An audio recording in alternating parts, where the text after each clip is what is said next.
Are you ready? Ready to bring a revolution to your relationships? Ready for the experiences on your dating adventure to evolve? Ready for more passion, intimacy, connection, and love in your relationship? Ready to heal past relationship wounds? You're in the right place. I'm Alan, the love engineer, and this is the Relationship Revolutions podcast.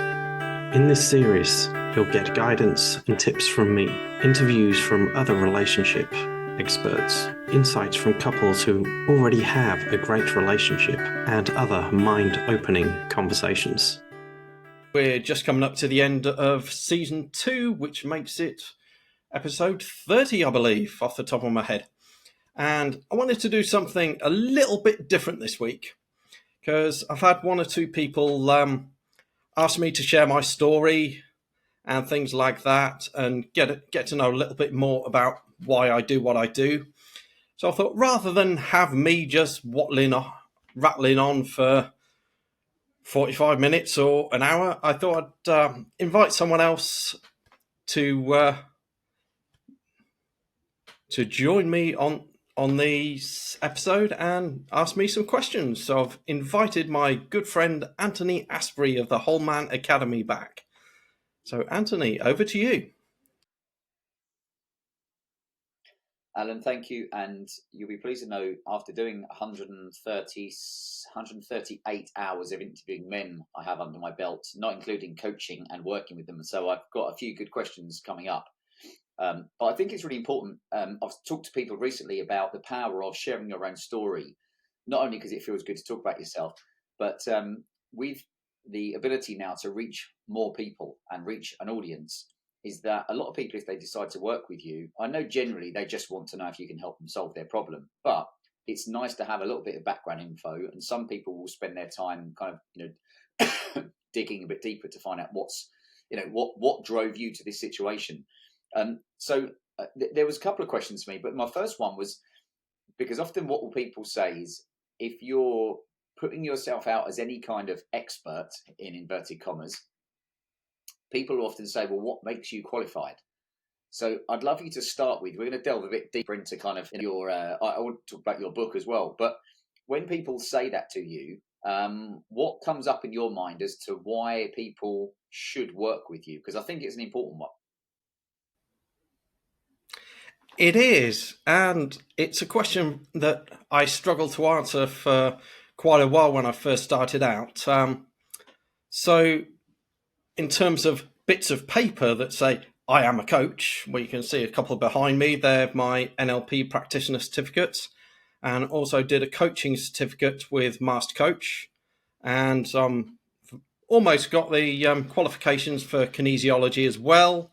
I just need to get round to doing some of the rather annoying paperwork and sit the exam. But I think the biggest difference maker for me is life experience.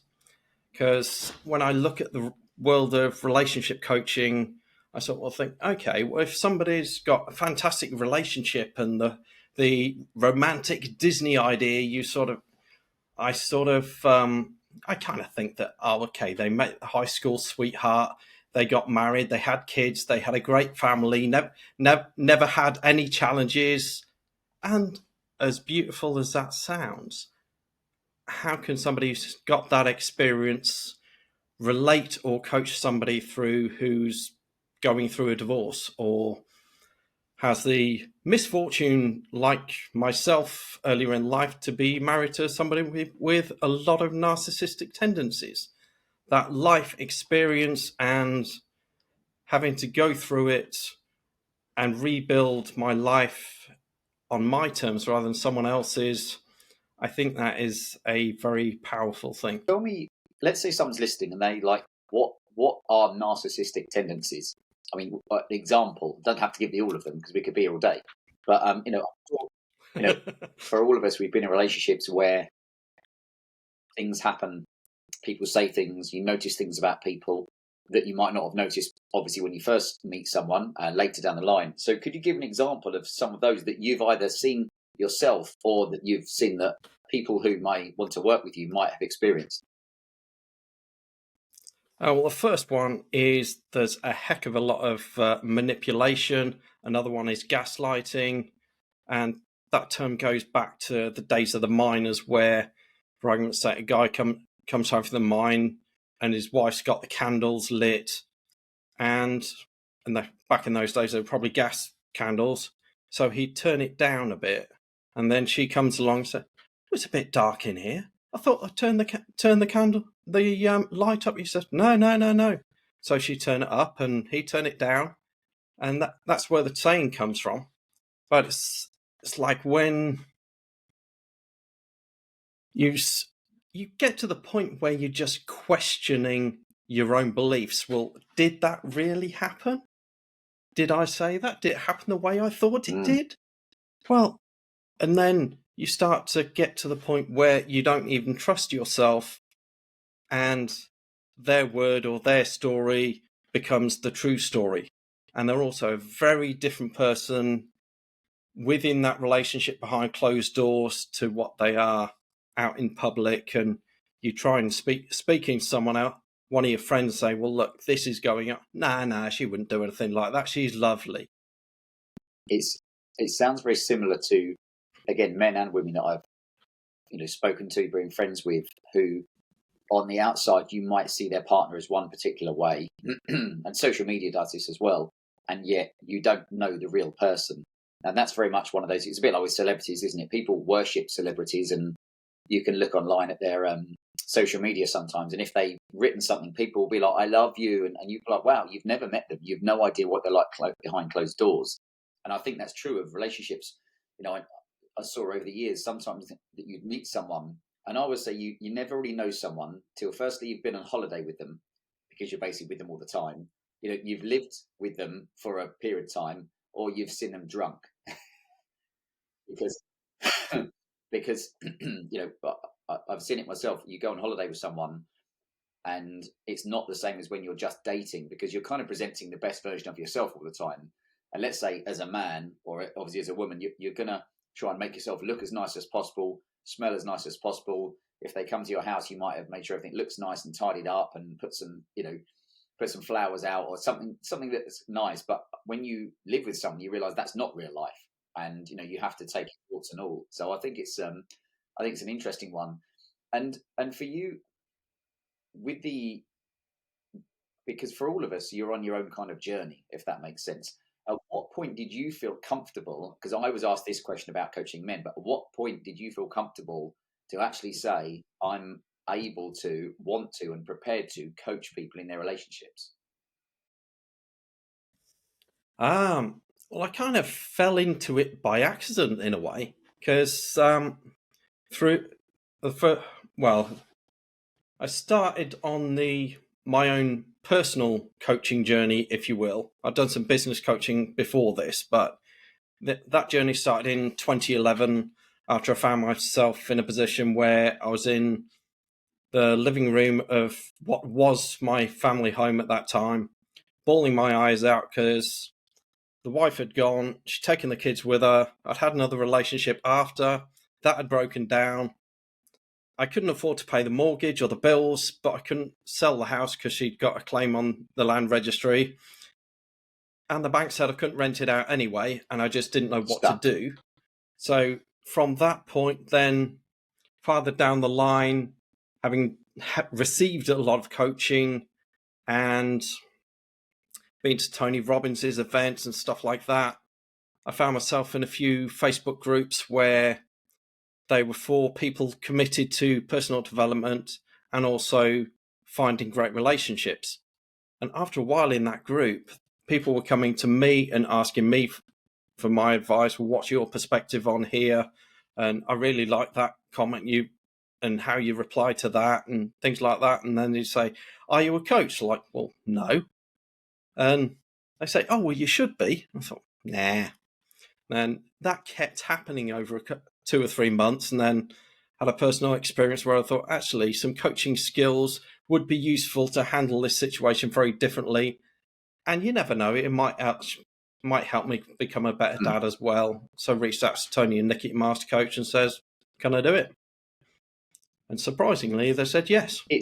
it's one of those, you can't plot out your entire life ahead of you. I'm a big believer No. in, having aspirational dreams and trying to map out what you'd like, but you can't force things because who knows who you're going to meet, what have you. And I wondered for you, because I've spoken to people before who've done coaching and they didn't learn the coaching to become a coach, but what they found was that it made them, for want of a better phrase, a better human being. It made them probably more conscious of how they were feeling, what they were saying, the language they were using, etc. And I was going to ask you about the Tony Robbins stuff first, but how do you think the going through the coaching helped you be able to coach and help other people? I think the biggest thing is about the questions that you learn, because when someone's outside of the coaching world, never had a coach, may have seen them online or something, think, what's that weirdo do? And what the hell's a life coach? How can you coach somebody on life anyway? And you think it's all a bit kind of weird. And you think, well, what makes them think they've got all the answers? What I learned from the coaching courses is it's not about the answers, it's about the questions. As Tony Robbins says, you ask a better quality question, you get a better quality answer. I don't think I appreciated that in all the years until I went into personal development. And you'll know I've been through a lot of the Tony Robbins stuff myself. So tell me about that, because I remember the first time I heard Tony Robbins and heard that name and thought, oh, that sounds interesting. And it wasn't too long until I'd heard people talking about the events. And I went to an event with my partner in London. And then we went to, then I went, where did I go then? Tenerife. And then I went to Miami. So tell me about your experience of, first off, like let's call it the Tony Robbins experience of first hearing about him and or personal development. Well, my first introduction to personal development, or not, believe it or not, I was 16 years old. And typical male teenager, I don't need any of that shit. Because my parents had come across it through a network marketing business, thought, I don't need to read them books. If there's a tape on in the car, I'll listen to that. Personally, I'd rather listen to Metallica, but anyway. But little things, seeds kept going into my head as I listened to those tapes in my parents' car. And then he took me to some of the events, and there were certain speakers that caught my attention. One of which was a guy called Stewarty, who's, well, he's probably dead now, I guess. But he was an Irish fella who was kicked out of school with no qualifications, and all he could do was work in the back of a butcher shop. And through that business, although it wasn't for me, he had become a millionaire and built a business, supported his family in ways that I could only dream of. And it opened my mind to the possibility that actually somebody like me, who earns his money using his hands, who's not very academic, got no chance of getting a degree, can actually build something worthwhile. So things like that, just little tips that I picked up, and as something I heard from an Aussie dairy farmer that says, if you want to know what your life's like in 5 years' time, go and speak to somebody who's been doing what you're doing 5 years longer than that. So I thought that was kind of interesting, but also a little bit daft and quirky. But then when I went to work on the Monday, I looked around, it's like, you've been here for 20 years, you've been here for 25 years, you've been here for 15 years. What's the difference? Some of you guys are married, some are divorced, you've all got mortgages, you're all broke, and you're all bloody miserable. You're like, this isn't good. It's like, I don't like this. Yeah. And then with the introduction through Tony Robbins came from the introduction to business networking, finding my first business coach when I had my mobile mechanics business. And one of the people he introduced me to was this Tony Robbins. So he tried to give me the book. I was just like, saw the thickness of it. So I ain't reading that. I'll tell you that now. He says, okay. He says, get on Amazon or eBay or whatever it is and order the CDs. He said, I'm not going to buy them for you.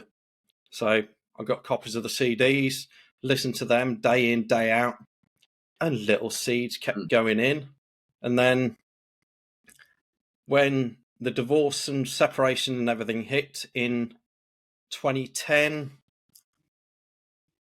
I got the opportunity to go and see Tony live in 2012. And at that time, I was broke. Couldn't afford to get there.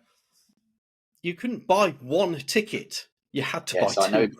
It's a buy one, get one free deal, but it's 900 quid. And then you've got get a hotel in London because I'm up in the Midlands. I ain't going up and down every day. So I managed to find a buyer for the other ticket because none of my mates would go. And then somehow found the money for the hotel and didn't actually eat anything for those 3 days, I don't think, because I hadn't got any money to buy anything. Because that's what people forget. So that was the introduction to Tony Robbins. It's an expensive business, depending on how much money you've got.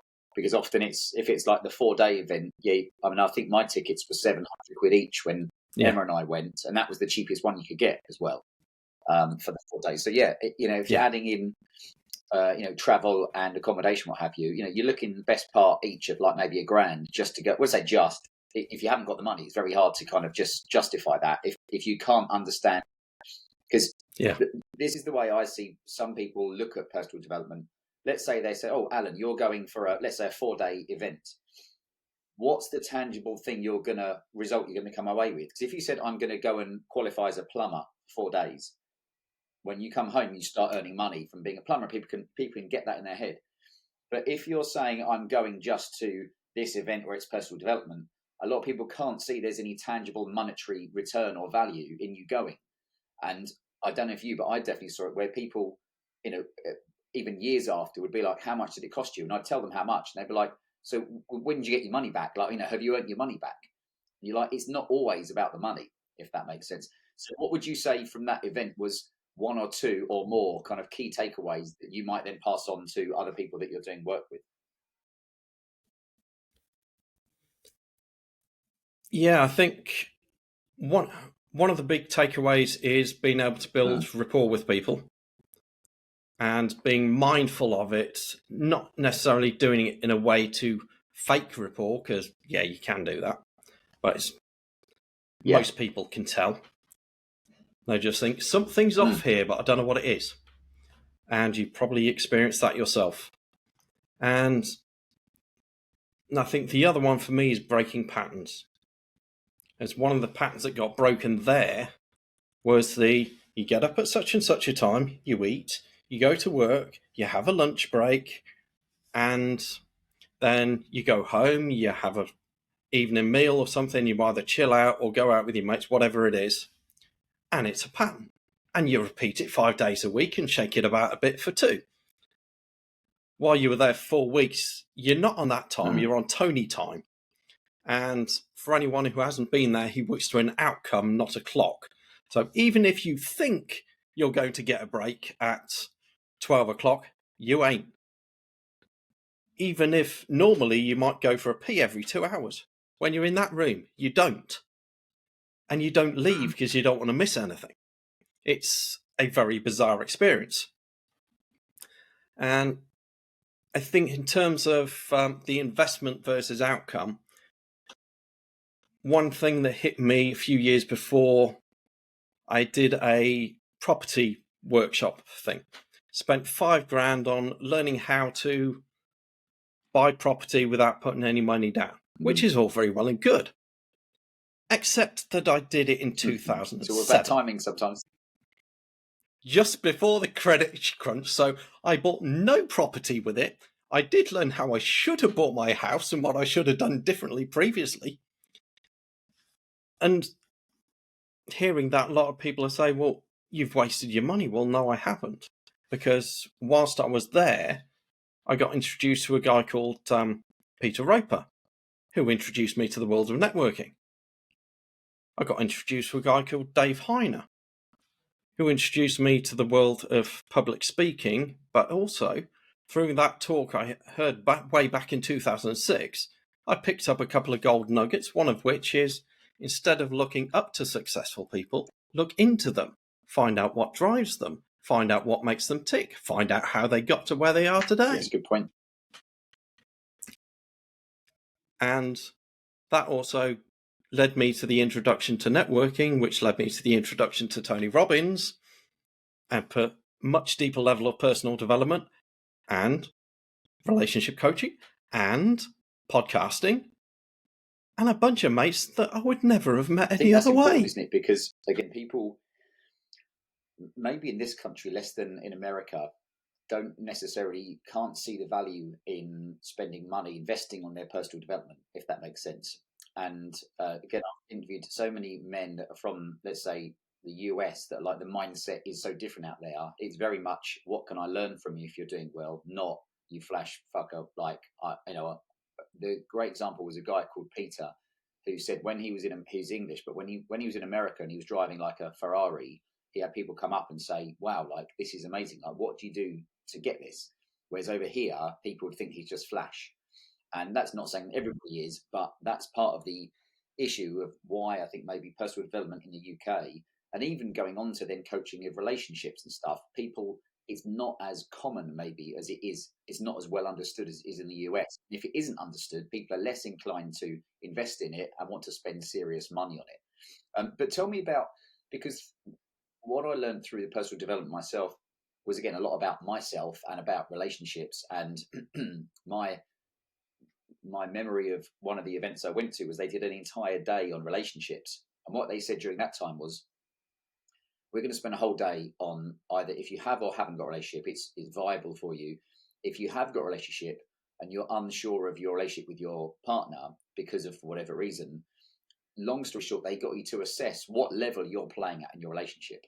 So it was like, look, are you making an effort? Are you, kind of doing all the things that you might have done when you first wanted to woo someone and date them? Are you still doing at least some of them? And what you notice with a lot of people is people have got comfortable. And even for myself, with my partner Emma, who we've now been with, over 10 years and got 3 kids together. At the time, I felt like she was probably putting more effort in than I was. And the big part of that, the answer to a lot of people who weren't sure if they should stay with their partner, in short, in a nutshell, was go home and for 3 months put the effort in that you think you should put in. Show up as the person you know you can be in a relationship. If after 3 months it's worked, that's great. If after 3 months you've given it 3 months and it hasn't, then you've given it a chance. And I just wondered for you, because that for me stands out as one of the big, we might have spent 8 hours on relationships, but that was one of the big things of like, if you're unsure, give it 3 months, work on it properly. And if after 3 months you've given it your best chance. So what about yourself? I just wondered specifically for relationships, if there was any kind of golden nuggets or things that you saw then that maybe you use now. Yeah. Well, I did Unleash the Power Within, which doesn't have the specific relationship day, but I do know the tools and things that he does in there because it's a big part of his Netflix documentary, I Am Not Your Guru. And I think ultimately the challenge most people have with relationships is they're looking outwards, they're looking to the partner, they want the partner to change. They're not putting that mirror up and saying, okay, what am I doing here? How am I contributing to this situation? What can I do differently that will then influence my partner? Because you don't want to change them. You want them to change for their own reasons, whatever that may be, and hopefully for the better. That's important because you'll often see people that get frustrated with their partner. And as you say, it's like, you might want them to change their behavior, but they've got to want to change it themselves. If they can't see it, then you're kind of forcing it. But yeah, I wonder, therefore, for you, let's take man and woman separately here, because we know they're two very different beings, as it were, because the way, some men, especially as we grow up, we're not taught about relationships. We're not taught about dating and stuff like that. So if you could, let's say, give us an example of a couple of the struggles that a man might have in a relationship, either that he's wanting to get one or maintain one, and then we'll flip it to the women. So let's pick the men first. Give me a couple of their pain points / silent struggles or challenges. One of the pain points for a lot of guys, because they've grown up here in this men are arseholes, masculinity is toxic, don't hurt women, don't hit women. If you approach them the wrong way, it's creepy. Well, that's okay, but what's the right bloody way? Nobody tells you. So a lot of guys don't approach in the first place anyway. And if they do, a lot of the time they'll face a lot of resistance, pushback, and negativity. And that's got nothing to do with the guy. That a lot of the time, that's how she's feeling in that moment. And is she attracted to that guy? He's got no control over any of that, but it feels personal. And then it takes a lot to lick your wounds off and then go and do it again and again and again and again until eventually you find somebody that says yes. And then they also see the shall we say, how to describe it, the differences between what women are saying they want and what they do. And they say they want a nice guy that's going to treat them well and all this, that, and the other. And then they go off and play around with the very well-known bad boy. And then they get hurt. And they wonder why. And all the good guys are looking around thinking, why are they going for that idiot when there's me, my mates, we're all good guys? And it makes no sense. I wonder, do you think that's because I've experienced that a long time ago, where you'd meet a girl and you'd assume that she wanted a guy who, had, let's say, the money, security was sensible and had all these things. And then you'd find she'd end up with the unemployed guy who had tattoos and didn't look like looked like he'd just been released from prison. And you'd be like, but hold on a minute, maybe not all, I know we know this anyway, but not all people want the same kind of thing. And some of them aren't necessarily looking long-term. They're looking for short-term excitement, if that makes sense. Yeah. But I wonder, because those things, that the differences between men and women, talk to me about the way it changes, what you think changes. Let's say as a man, and then we'll go on to women, like changes for your needs as a man from your 20s in relationships, because I would wager for you that you're more likely to have people in their, let's say, 40s approaching you to help than you would do in your 20s and 30s. Might be wrong, but... Yeah, I think for in the 20s, you think you know it all, but you don't. That's part of it. And a lot of the time, you're out for anything that you can get.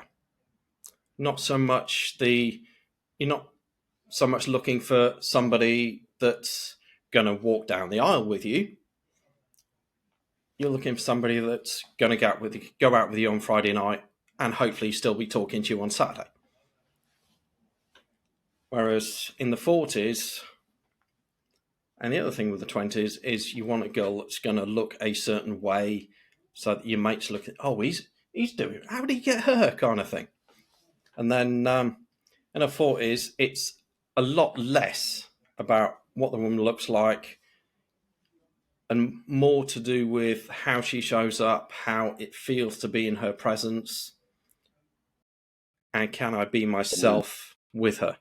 If I've got to pretend to be somebody else just to be in her presence or to be in that relationship, I'm out. Isn't that important to be able to, especially after last years where the media does such a good job at trying to divide people, that it's very important to find someone. They don't have to love everything you do, and you might say opposites attract, but it's generally more about a values-based agreement. Because if you're out of alignment on that, so talk to me about values and what you see with the issues that could come up if you don't have values that align.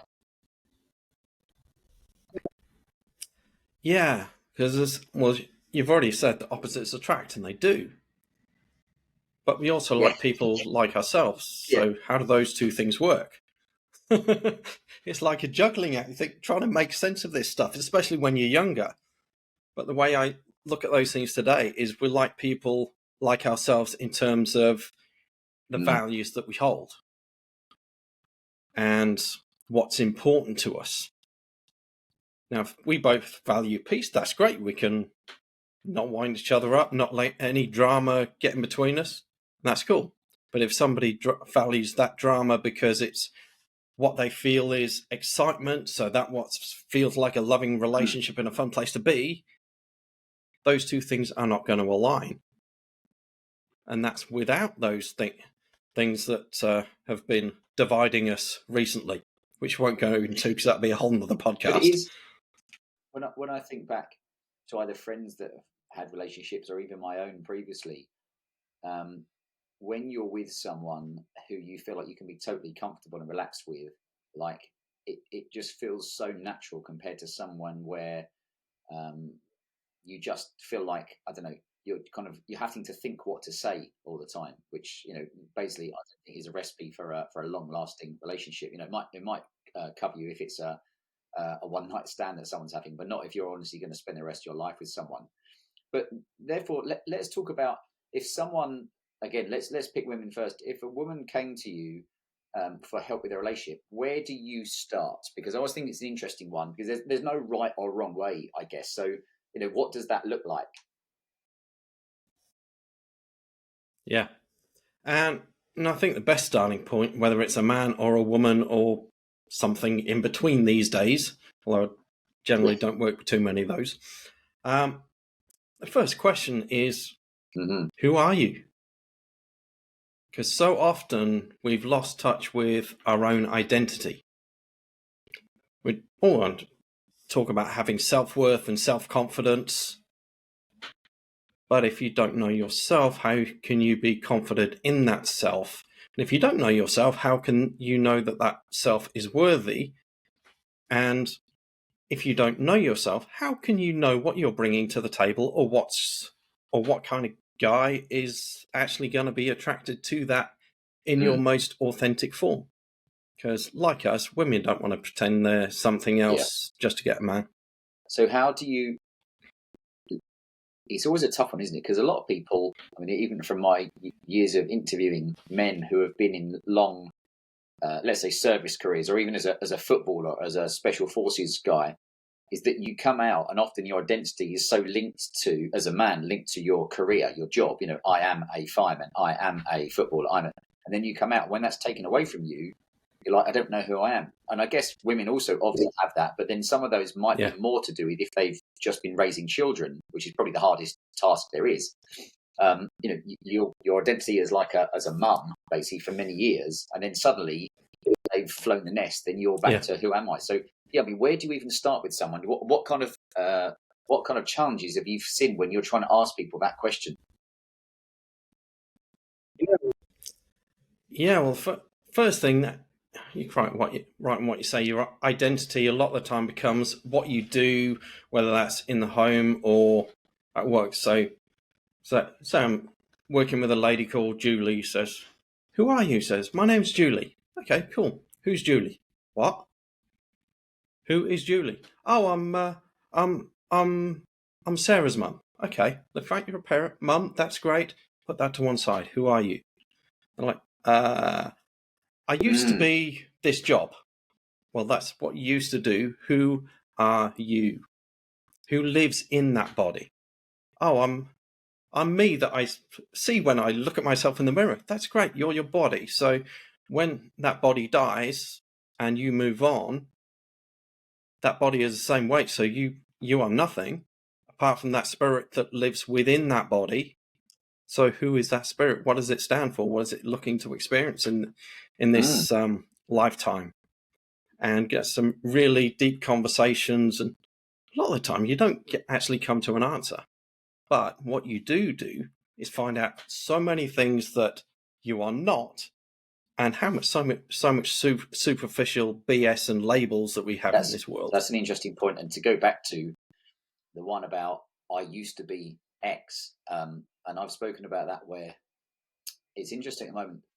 The more I've been on social media, and more to do with not just following your mates on social media, because that's just people posting their pictures of their holidays and playing football and going to the pub, but more about people who are trying to put themselves out there to tell their story. But what I often see is that they continually...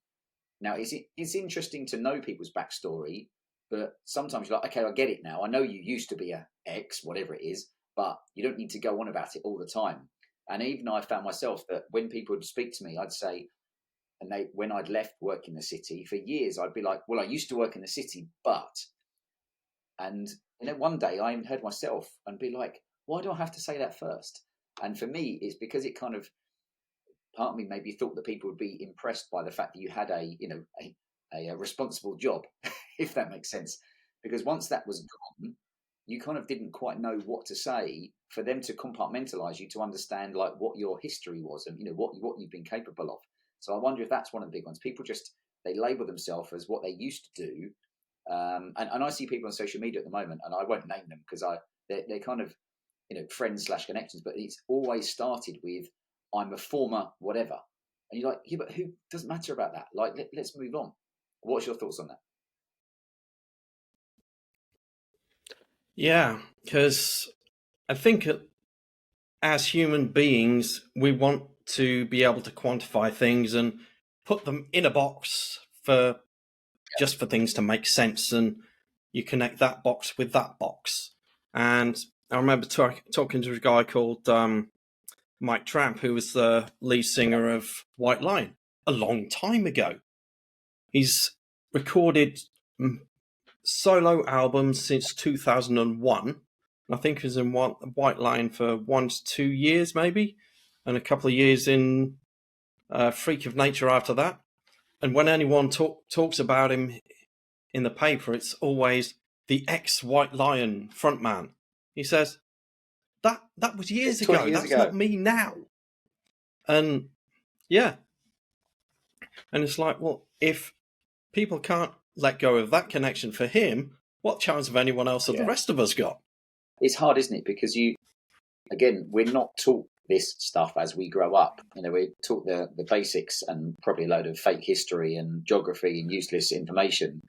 But understanding yourself is probably one of the biggest, kind of, what's the word I'm looking for, skills you can have, to be honest. And so let's say you're working with someone. What are the common needs for them in working with you? What are the things they need to, let's say, issues they need to solve, if that makes sense? Yeah, it all comes back to self-identity, self-worth, and all that kind of thing, as in a nutshell. But so much of it is the confidence and in moving forward, because once you get to the sort of 30s, 40s, had a few relationships, maybe a divorce or 3, and it is a very scary thing to go back out there at the risk of being hurt again. And it's the same way back in our 20s, where you get rejected or you get dumped, you've got to build yourself back up. But now you've got farther down the line, and we have this belief that we should have everything sorted by now. And I think that's down to things we heard when we were kids, whether it's the Walt Disney of they all lived happily ever after. Well, that's great, but how did they do that? How did they overcome those challenges? What challenges did they need to overcome? That's never talked about in those movies. Certainly very rarely. And then in school, I used to hear things like, well, you go to school, get a good education, get a good job, and you've got that career and you'll be sorted for life, even if you have to change jobs a couple of times, which was great. I went to school, got that education, went to college, got the apprenticeship as well. And at the end of that 3-year apprenticeship, they closed the doors and said, we're closing the workshop. Thank you very much. Goodbye. It's like, yeah, now what? And I'm thinking, well, there's no job security around here because he's nearly retiring anyway. And he's got another 20, 30 years to go. And we're all in the same boat. So why should I trust a boss that says, come and work for me for as long as I want you to, and as long as you fit this box and do as I say, not as I do as I drive off in my Jag. This is where I was going to move on to talk about the book as well, which you wrote, because I think it's very interesting when I meet people that have written books, because I know lots of people that want to write a book for whatever reason, be it fiction, non-fiction, but they don't because it stops them taking action. And I know as a podcast host, as much as someone that's writing a book, it takes time. I mean, AI, you can cheat a bit these days, but prior to pretty much the last 2 years, it takes time. But it's a good analogy for, it's like relationships. You don't just write a book in a day and it'd be perfect. It might be that you write it out and you do another version of it and you keep improving it and working on it. And it's the same as a relationship. The big mistake I think that some people make is that you think you make some effort in a relationship to get that person, and then it's like, well, now I'll just act however I want, and don't work at it. So tell me about the book. At what point did you think, I'm going to write a book, and then what was it like, the process of it? Yeah. Well, where the idea of writing a book came from, I don't know. But like several years ago now, I thought, well, if I did write a book, what would it be about? Would it be like an autobiography? Well, yeah, I could write one of those, I suppose, but my life's boring. Who wants to know about that? And then, or maybe I could write a personal development book, because I've read quite a few books and I've applied quite a few things, and some of that might be useful. And I thought, well, maybe I could write an erotic book, because I've got a few stories and things that have been very well received, and maybe I write a poetry book, and all these different things. Like, how the hell do I make sense of this? And then I met who became my writing coach, Samantha Houghton, at I think it was a mastermind event a few years ago, and thought, yeah, okay, that makes sense. So we had a coffee and a chat, and says, well, I can guide you through either writing a personal development book or a memoir type book. Okay, so that kind of makes sense. So what if I kind of combined the two a little bit and put some personal development things in there as well? He said, yeah, you could do that. I said, right, okay, I'll consider it. Didn't do anything about it. And then I think it was about a year later, because still connected on social media, she put out a thing saying, who is there that's would like to share their story and hasn't? Because I'm going to put a group book together where everyone writes about 5,000 words, which is a chapter, and then we're going to all promote it and raise some money for the Samaritans. And I thought, okay, that could be interesting. How the hell am I going to write 5,000 words? Especially if you're not a writer. If you're writing a lot, but the average person these days is just doing some emails and that's it. They're not sitting down and getting all this from their head out onto paper. Yeah. So I volunteered to do it and thought, well, that was dumb. How am I going to write 5,000 words? My English teacher told me when I was in school that I couldn't write for toffee. That might have been because it was a subject I was not interested in any way, shape, or form. So I think the challenge was something like write a story about an adventure weekend with a sports game or something like that. And so, not interested. So I wrote in this book, went to the cricket, rain stopped play, came home. Yeah. It didn't go down very well. So trying to write these 5,000 words and stuff. So, well, I'll just write my story and start writing my story and see what happens. So I ended up reaching out to her and saying, okay, how can I make it fit into 5,000 words? Because I've got like nearly 10, which is a very different challenge to have. And then as a result of doing that, she gave all of us the opportunity to write our own book with her guidance at a 50% reduction in her fee or something. So I said, yeah, I'll do that. And then went, oh shit, how am I going to do that? How am I going to write 40,000 words? Yeah, the book ends up being like 55,000. What was the time frame? Because I always think it's interesting to understand, again, these things aren't written overnight, especially with, it's all right if you're doing an ebook. I've written those, which took me, a few days. But when you're writing that kind of stuff, and again, you don't just write it and it's done. It's going to need to be proofread, edited, changed, some structure to it. So what was the time frame, roughly, start to finish? So I agreed to do it. When was that? That was, I think it's probably about March 2019. And said, well, look, I'm not in a position to pay for it right now. Can we do it in October? So, yeah, no problem. So, during which time, I'd sold my house. and bought a Sprinter van, converted that into a motorhome, got made redundant, and it's like, and trying to build up a coaching business at the spare time, Yeah. in my spare time as well. So it's like, It's hard. how am I going to write a book? I forgot I said I'd do that.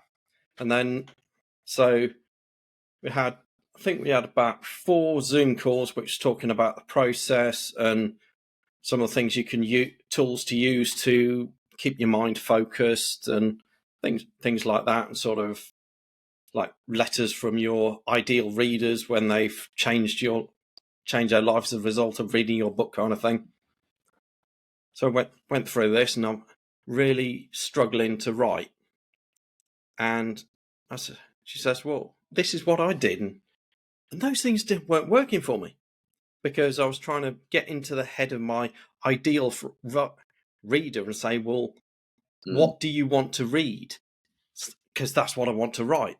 And then when I changed tack a little bit after hearing an interview, one of the guys in Iron Maiden, where he says, "I don't write songs for the fans. I write the songs that I want to write and hope that they like it." And I thought, Isn't well, that what do I want to write? So went from that place, and it's like 2 hours a day sat in Costa with a laptop, and I think the goal was to have it done by, I think it was the end of January, so October, November, about 4 or 5 months, and I got the final manuscript to her in March, and it was it should have been released just in time for Father's Day, but with all the COVID nonsense, nobody knows when books are being printed, nobody knows when things can happen, all that kind of stuff. It came out sometime around then. It's about the process. Knowing several guys I've interviewed who have written books, and I like, you know what? No matter how long it took, you learn something about yourself whilst you're doing it, and also you learn about the process of it. That probably book number 2, if and when for most people it happens, is. And I'm not saying it's an easier process, but you're more aware of the process, because sometimes people are like, "All my good ideas went in book 1." I'm like, "Come on, you've got some more ideas than that." But I think that's important, because I like listening to people that have written books just to understand the process. Now, of course, AI has changed the game in that, because you can call it cheat, you can cut corners, let's just say. Of course, therefore, it's not you writing the book, and I've become very good at telling who has written things via AI and who's written it via themselves, if that makes sense. But next question was, for a lot of the men and women that you're dealing with, these last excuse me, these last few years, there's been the development of dating apps. I mean, it's been around for years, but I think they've grown kind of exponentially because of lockdowns. It forced more people online. And my view on, I was talking about this earlier today, is, I'm 45 now. So if I suddenly became single for whatever reason, basically I've got no one really to go out, let's call it, on the pool with. That's what you used to do when you were young. You'd go out on a Thursday, Friday, Saturday night to a nightclub, see a girl that you thought was attractive, smile at her for a while, hope she smiled back, maybe chat to her, have some drinks, do some dancing, and then, swap numbers. But of course, when you get older, I mean, your friends probably aren't going out nearly as much. And if they are, it's all in couples.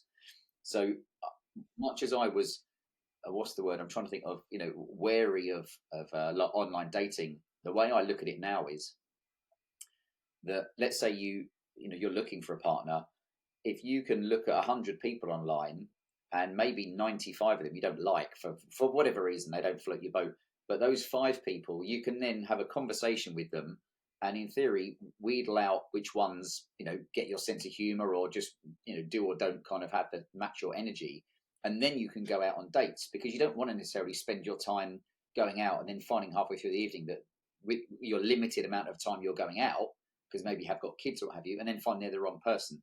So what about yourself? Thoughts on online dating? Thoughts on online dating? Yeah, it was certainly a different experience dating in my 20s to post divorce, and I think one of the biggest challenges with this online stuff is that there's a big misconception that there are so many people there. I've got so many options. I'm going to find my perfect partner with standards that are like way up there. And that's great, but those platforms are not to get you that perfect partner. All it is effectively is a tool for raising awareness that you exist. It's an opportunity to say, hey, I'm here, and hope that you get seen. And I think one of the next biggest challenge is when you go from the online to the offline. And I think what a lot of guys come from the place of, okay, I know we're really well now, and this is going to be fun. So they organise a 3-hour date or something. But you know the idea of that person. You don't really know them until you're in the same room. And for women, one of the challenges they find is that first meeting is like going back to that first date, only you've never met. So you're meeting a guy who could be anything. Yeah, he seems okay on the messages. If you've had a Zoom call or something, that's even better, because at least you can see that the photos should match what you're seeing in front of you, unless they're using filters on video as well. And so that first meeting, really, I say, is just a cup of coffee for 20 minutes to answer this one simple question. Do I want to spend 3 hours with this person? Yes or no? Never mind, do I want to spend the rest of my life with them? If you can't spend that 3 hours with them, it doesn't matter. 20 minutes, cup of coffee, quick chat. Are you who you tell me you are? Yes, okay. Feels good. Feels okay. Let's dig a bit deeper and see where it goes. Isn't it important? Because it's a bit like I had friends who worked in banks. Now, I worked in the financial departments of big companies, as it were, or in broking and trading. But I spoke to guys that worked in banks that would be given a pile of like graduate CVs, because they'd be taking 1 or 2 of them on every year. And what I saw once was a guy who had literally a pile of like 50 CVs. And I'd say, let's have a look at them.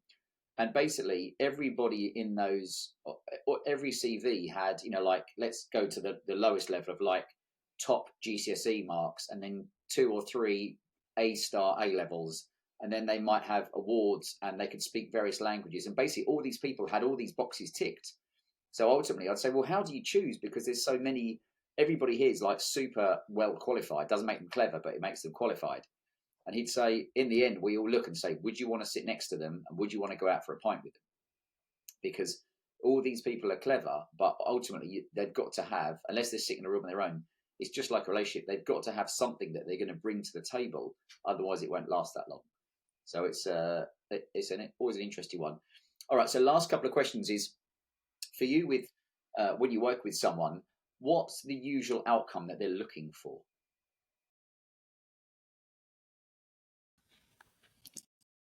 Well, for the singles, it's either, well, when they first come to me, they're saying, well, what do I have to do to attract that person? What do I have to say? What do I have to wear? They don't want to know how they need to show up. They don't want to know that they're coming across as creepy or stuck in the ways or any of that stuff. Ultimately, they want to know that they're lovable, they deserve it, and they can find it. I think for a lot of people it's hard, isn't it? Because again, you don't always know where to start. And that's why I would say, if you're not sure, expand your mind by going to people that can help you. So same with, call it life coaching or anything. If it's strength and fitness and you're trying to get fitter, if you can shortcut time, if you can, when I say throw money at an issue and get someone to help you, because it's not just about them. Let's say for yourself, I think it's creating an awareness around that person and how they are showing up as themselves. That's kind of number one. So they feel good about themselves, because that energy you bring when you feel good about yourself presents to other people. So I think that's an interesting one. And what's next for you? So what does this next year hold, like with working with people? Or is there anything else that you haven't told anybody you'd like to kind of do? Like, for me, my thing is like getting men together for events, dinners and kind of weekend events. But is there anything in particular, like, there's something in the next year or a couple of years that you would love to do? Yeah. Firstly, I like to work with more couples because, firstly, there are those whose relationship, they know they're in a mess. They don't necessarily want to go for a divorce. They don't necessarily want to pay all those fees. They want to rebuild it, but they don't know how. They've had friends that have been for relationship counselling that didn't really do anything because it's really just talking about the problem and how you feel about the problem instead of finding the solution. And also, there's those couples that have their relationship that's in a good place right now, but they don't want it to break down. You take your car to the garage to get it serviced to make sure that it doesn't break down, or at least reduce the effects or reduce the future expenses. So why don't we do that with our relationships like an MOT or our or marriages? service or Yeah, because I guarantee I'm a damn sight more cost effective than the solicitors that's a good are. one, isn't it? Because with your relationships, often you wonder if people wait until a relationship is broken down, let's say, or become disconnected somehow before they would look to have some kind of support. Whereas actually, it's a bit like I say with people with their bodies. If you only go to an osteopath when you've put your back out or you've torn a muscle or you've done something, that could you have gone to see them like twice a year just for them to do like running repairs or just realign you, which I think is important. But and what about doing? Would you ever do it where you have like some kind of relationship retreat where you have got couples all coming to stay in the Cotswolds at somewhere and spending some time, like imagine like 6 couples all together working on various parts of their relationships? Yeah, that's certainly on the hit list for farther down the line. I'm also looking at putting on an event for singles with the idea that they'll learn a little bit more about the process and how to get better results from me, and also have a copywriter there that can give some guidance on how to write an effective online profile, and a photographer to take some photos and get some good quality images to put on there as well. You never know. If you've not got any mates, get some photos with you and the other people on that program. You'll look like you've got some mates, and you might make some friends there. You never know. You might even mate that elusive person that you've been looking for all of your life. And I've also got book number 2 coming out in the next few months. Events, it's like anything in life, isn't it? If you put the effort in, something might happen. If you don't make any effort, then nothing can happen. Well, one thing will happen is you'll just stay where you are and go backwards. And I agree. I think the importance of presenting yourself well, but a realistic version of yourself, means that if you can have a good quality headshot, that just is a good reflection of how you look, and not some airbrush thing that makes you look, you've got no blemishes at all. None of us are perfect. So I think that's the important one. It's not just about how you present yourself, but also your persona online, because we know that part of the thing, we're so visually based that people will often just look at a picture, and it's kind of the swipe left, swipe right kind of issue. Rightly or wrongly, we do assess people on whether we think they're attractive, and especially if you are single. So that's some good stuff.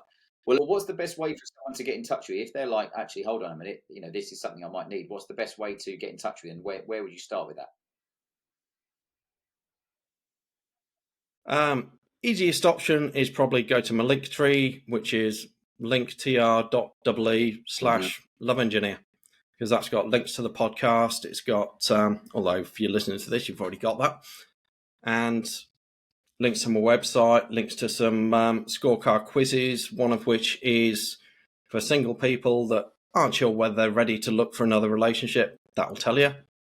There's another one on there which is for couples, which highlights where their challenges are, providing both parties fill it in.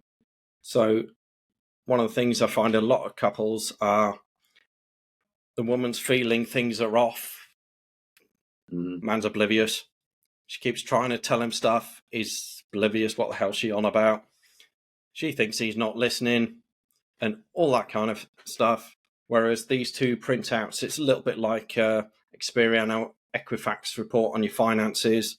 So you get the little dials at the end that say, red, oh shit, you need some help here. Amber, yeah, you might want a bit of attention here. Or green, you're good to go. So when his comes back green and hers comes back red in a few places, a bit of amber and maybe one area that's green, it gives you an indication of, okay, this is where we need to start, and it gets him to wake up a little bit as well. That's one big thing, I think, in relationships. If your relationship isn't where you want it to be, the first question or big question is like, are you putting in the effort? Is it something that you've just decided to put some effort in now, or is it something that you have been kind of letting, it's been a slow drift off of energy between you for a while? But good stuff. Well, hopefully we've covered a few bits, and I encourage people, if they're not sure, to reach out to you, and we'll go from there. Pleasure. Thank you, sir.